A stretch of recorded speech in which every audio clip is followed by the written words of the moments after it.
You were not born to chase pleasure. You were born to become something. And deep down, you know this. You feel it when the excitement fades. You feel it when the distractions lose flavor. You feel it in the silence after indulgence, when comfort fails to satisfy. That haunting question, is this it? It's not. That's what Aristotle knew. That the goal of life is not pleasure, it's not wealth, it's not fame, it's eudaimonia, not happiness, not contentment, but something far greater. A flourishing of the soul, a full realization of your human potential, to become what you were designed to be. Eudaimonia isn't a feeling, it's a state of being, the alignment of your actions with your nature, the deep harmony that arises when you live with purpose, virtue, and excellence. And unlike fleeting happiness, eudaimonia cannot be bought, hacked, or stumbled into. It must be earned through discipline, through reason, through the daily practice of being who you are meant to be. Aristotle was not naive. He knew the world is filled with noise, pleasures dressed as freedom, opinions disguised as truth. He saw that most men would spend their lives chasing what felt good, rather than what made them good. But to flourish as a human, he said, you must know what a human is for. A knife is for cutting. A seed is for growing. A human is for reason, for virtue, for living in accordance with the soul's highest capacities.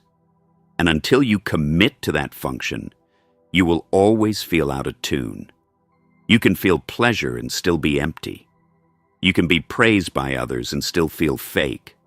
But when you live by virtue, not by appetite, not by fear, not by impulse, you begin to build something indestructible, character.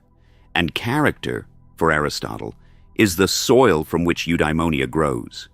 But what is virtue? It's not perfection. It's not a list of moral rules.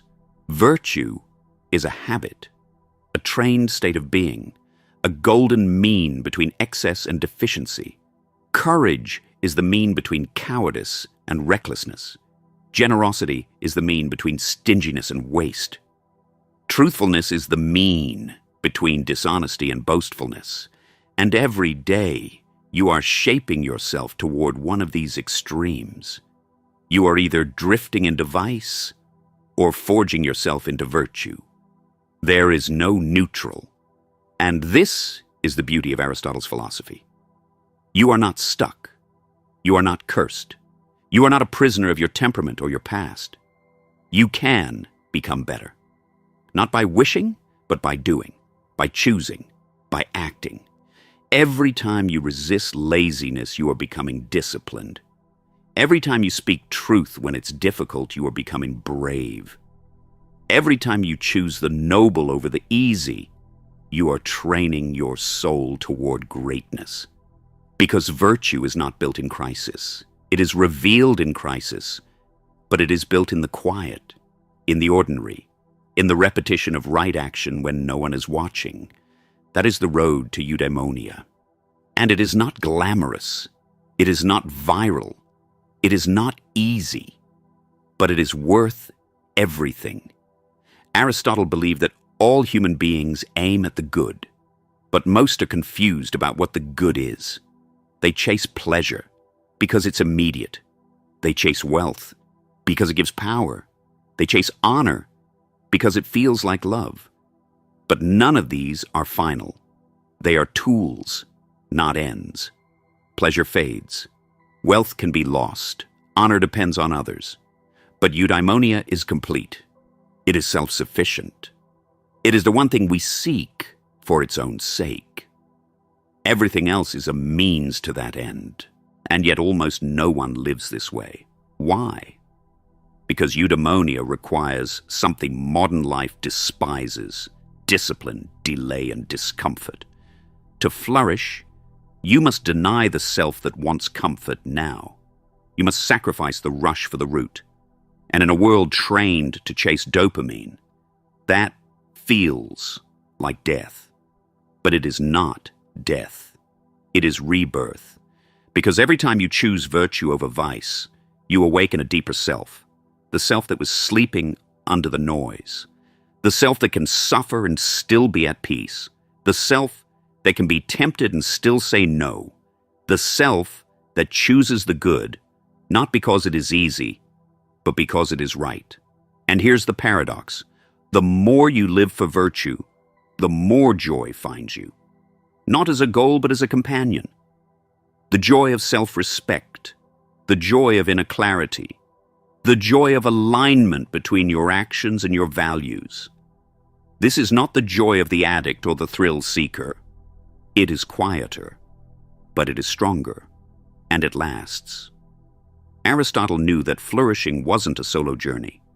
We are social creatures, and we flourish best in a polis, a community of people committed to shared virtues, shared goals, shared responsibilities. Your friendships matter. Your environment matters, because character is contagious. You cannot flourish in the midst of chaos, envy, or dishonor. You need others who call you higher, who hold you to your potential, who remind you that you were not made for comfort, you were made for greatness. But even with the right people, the work remains your own. No one can walk this path for you. No one can give you eudaimonia. It cannot be inherited. It cannot be borrowed. It must be built, step by step, action by action, habit by habit. You become what you practice. So what are you practicing?